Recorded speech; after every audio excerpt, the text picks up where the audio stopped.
Thank you, Michael. Yes, a conversation about what hospice is and busting any myths out there is crucial for the population at large. And to help us with this conversation tonight, we're here with Kathy Arendt.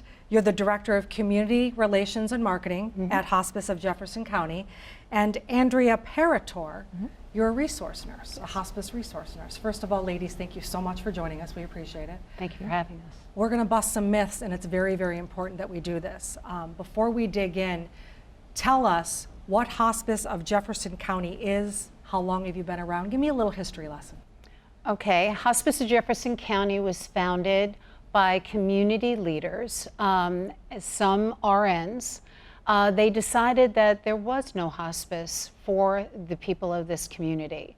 So they started in 1985 with a home care service. So hospice nurses would go to the home. They had a little home over on Washington Street in Watertown, and it blossomed from there. And they saw that there was a real need in the community. In 2011, they decided that they needed a hospice residence because a lot of community people could not afford to stay home. They didn't have a caregiver. They needed a place to be and taken care of. So they wrote a grant and they got the money to put in a beautiful residence on Ellis Farm up in Gotham Street across the way from Thompson Park. They put in 8 patient beds, and it's an absolutely beautiful 5-acre residence. In, I think it was 2018, they decided that we needed more patient rooms due to the fact that we always had a waiting list for the residents. And unfortunately, on hospice care, they can't wait very long. Right. So we wanted to do our best to put more rooms on, which we just did. We have 4 more patient rooms now. That's 12 total.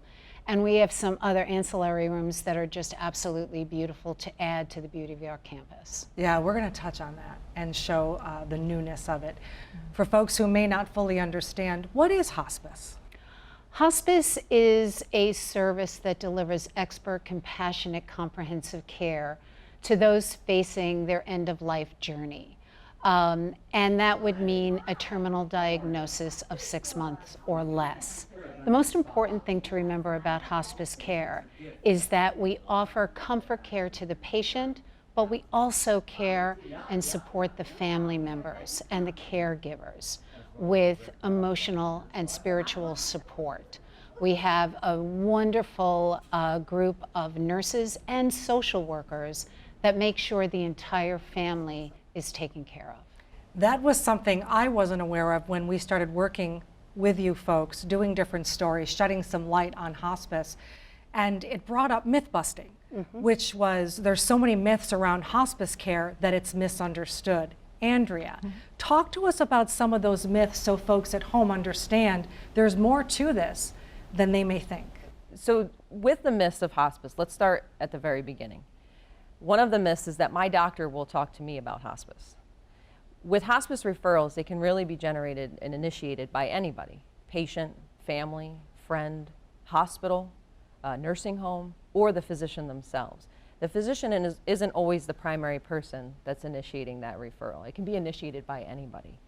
Once that call is made to initiate that referral, we work with the patient and the family and the doctor to pull all the pieces together so that we can help them and figure out where the hospice services will happen, when will they happen, and give people information and help them make informed decisions, knowledge-based decisions on when is hospice right for me and the timing of it. So we'll bring all those pieces together. As far as physicians go, another myth is that people will have to give up their primary care doctor. And that's not true. The primary care doctor is actually part of the care team. And it's really important that they remain part of the care team. They're a voice to help advocate for the patient. They know the patient very well. They're going to assist the hospice team in symptom management, physical support, emotional support, and really helping us to guide the patient through their end-of-life journey. Third myth is that hospice is expensive and that I can't afford it. Medicare, Medicaid, and many private insurances do cover hospice care, whether you're in the home, in our facility, or in a nursing home. Looking at someone's insurances will help us determine what level is covered. Whether it's home, our facility, or in the nursing home, there's other aspects of coverage that come into play there. But most insurances do cover hospice at 100%. The fourth myth is kind of a big one, and we hear it a lot, is that hospice is going to take away all my medications. That when they come under service, all their medications go away. That's not true. So with patients' medication regimens, there's a couple of things that happen when we look at their medicines. Number one is sometimes the patient says, I don't want to take all these pills anymore. I don't want to do this anymore. Other times we work with the physician and we say, what's the most important medication for you to continue taking? You know, risk and reward. So if this is helpful to manage their symptoms, we'll continue it on. Other times we look at disease progression. Sometimes the progression of disease outpaces the benefit of continuing a certain medication. With some medications, you know, patients can continue to take them, but they lose the ability to swallow, or they just don't tolerate them well in their systems. And that's also telling us that it's time to change the medication, which goes back to having their primary care doctor as part of the team, because then we can work together to really find the best regimen for them. So speaking of medications comes the conversation about morphine. A lot of people think that when they come onto hospice that they have to start morphine right away, that morphine will hasten death and speed up the process, and that's not something that it does. Our comfort medications, one of the medications including morphine, helps with shortness of breath, and it can help with pain as well. It's also very easily administered to patients who are unable to swallow and unable to take pills. Comfort medications, we have other ones that also help with nausea, sleep, anxiety, again, the pain symptoms that come in. So that's where the comfort medications are. The patients are our guides, and really through this, working with their primary care doctor and their symptoms, we're adjusting the medications to find the right fit for the patient, and everybody's different. One of the other myths about hospice is waiting until the very end to make that hospice referral. That hospice is for those final days, those last days when that patient is unable to get up and move and they're actively dying per se.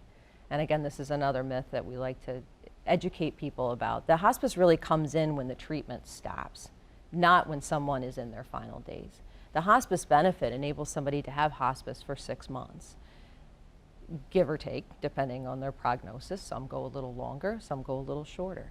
But really when the timing comes in, and that's where we look at the referral process and working with the families to determine the right time, hospice can benefit them for that final 6 months of life, not those final 6 days or 6 hours. Some of the benefits are preventing repeat hospitalizations. People that are under hospice care, nurses and social workers are going into the home to manage their care at home.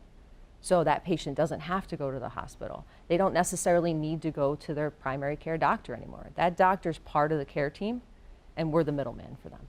So we're maintaining and managing all their care at home. A lot of times, hospice patients, when they first come on service, they feel better. Their medication regimens are streamlined, their symptoms are managed, and their shift in focus has changed. So their perspective isn't going back and forth to the doctor's office and treating and using the energies for that. They're using the energy to have a barbecue with family, sit on the back porch, spend time with a grandchild, watch their favorite show on TV, or listen to some music, maybe having some friends from church come over. You know, that's where having the hospice support sooner can keep them out of the hospital and keep them home so that they can enjoy those days and months that they have left. The family is very much involved in this experience. Can you talk to me a little bit about that? And Kathy, you mentioned it earlier. I think that's important to recognize. It's not something where someone goes to hospice or is cared for solely in their home. Their family's involved. And they're part of the care team too. You know, when we talk about interdisciplinary, that, you know, there's all different people and different family members, friends, physicians, nurses, social workers, all different elements that really bring something to the table. You know, when we talk about caregiving, and you think about caregiving as in the hands-on care at home, it's not a one-person job. So you need all these different people to come in to make that person be comfortable, and everybody brings something different to the table. And that's really where the family members can come in and offer something. Some are going to do hands-on care. Some are going to be running to the grocery store. Everybody gets a job in this, and everybody's job is really, really important. And we rely very heavily on family and friends to support. There's also support for family and friends after someone passes away. And that's where our bereavement program, not only is it pivotal when somebody's on hospice services, but after their loved one passes away, we're still reaching out to family and friends to help provide that support for the year after that they pass away. That's incredible information. I had the honor to be with some of your patients, and knowing the family members, how comforted they were by the experience that was brought into their home, and knowing that even afterwards there was still an element that was there. Before we wrap things up, Kathy, you had a ribbon cutting earlier this year for the solarium. Talk to me about that and what it brings to the folks there.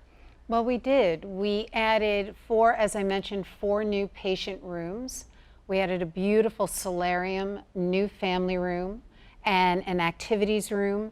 It's an absolutely beautiful, beautiful building now. And we're just very excited that we can have 4 more patients and their families there. And we can eat away a little bit at that waiting list. That's where you were able to treat more people. And that's what it's all about. It's beautiful. We had the opportunity to be there. You've got a meditation room. We do. And the glass in the solarium allows them to essentially be outside. That's right. Well, each patient room also opens up to a patio. So each patient has the ability to open up the French doors and be outside. They all have screened-in porches, and we're on a 5-acre property that's absolutely beautiful with 3 ponds and a fountain. It's beautiful. It is. It's stunning. The website for folks at home, if they want more information, is jeffersonhospice.org. Thank you so much for your time, your experience, your expertise in sharing all of this knowledge. We are truly, truly grateful. We do appreciate it, ladies. Thank you.